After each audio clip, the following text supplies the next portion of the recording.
Hello everyone, स्वागत है आप सभी का एक बार फिर से एक नए वीडियो में। आज हम लोग बात करने जा रहे हैं जिस कंपनी के बारे में, वो इंडिया की second largest medicine manufacturing company है। इसकी शुरुआत 1935 में हुई थी और मुंबई में इनका हेडक्वार्टर है। इंडियन इंटरनेशनल मल्टीनेशनल कंपनी में इसे जाना जाता है क्योंकि इसके जो मेडिसिन होते हैं वो एक्सपोर्ट भी किए जाते हैं बहुत बड़े पैमाने पे।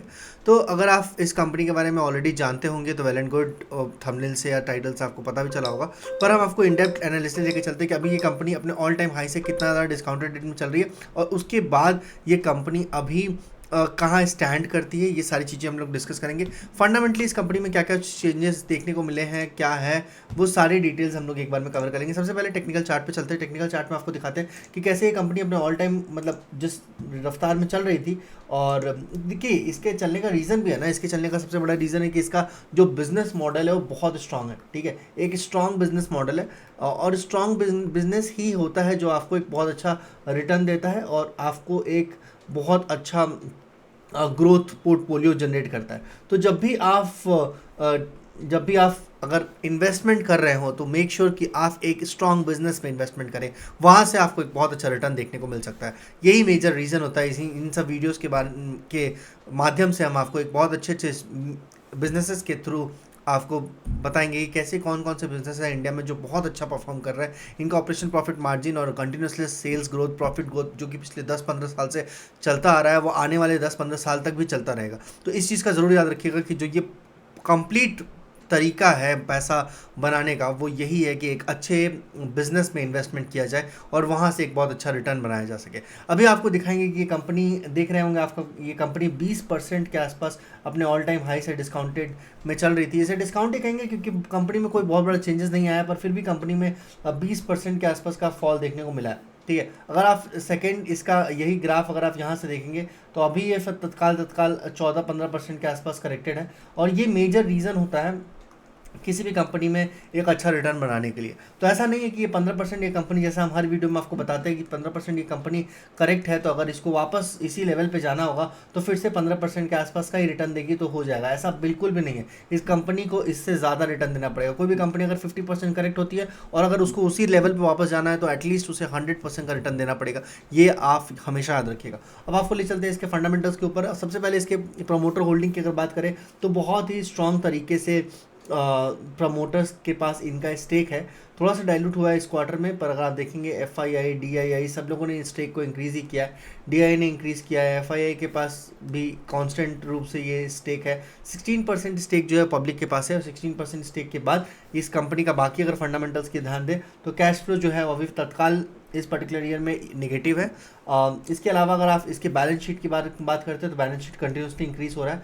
Quarter by quarter, year on year इस बैलेंस शीट को इंक्रीज होते हुए दिख रहे हैं। अगर क्वार्टरली रिजल्ट के ऊपर अगर आप इसका ध्यान देंगे ना तो क्वार्टरली रिजल्ट आपको दिखेगा कि कैसे 28% के कांस्टेंट ऑपरेशन प्रॉफिट मार्जिन के साथ ये कंपनी 7,000 करोड़ के आसपास का सेल करती है, जिसमें 1900 करोड़ रुपीस के आसपास इस कंपनी का 1990 करोड़ के आसपास का इस कंपनी का ऑपरेशनल प्रॉफिट मार्जिन बनता है।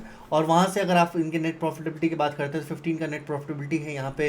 अगर आप अर्निंग पर शेयर के बारे में बात करेंगे तो अर्निंग पर शेयर कांस्टेंट है और काफ़ी ज़्यादा अच्छे तरीके से इंक्रीज़ कर रहा है। जी हाँ, हम बात कर रहे हैं सिप्ला के बारे में। सिप्ला एक ऐसी कंपनी है जो कि एनुअल रिपोर्ट के हिसाब से ही सिप्ला जो है third largest India domestic RX marketing में है, मार्केट लीडर है।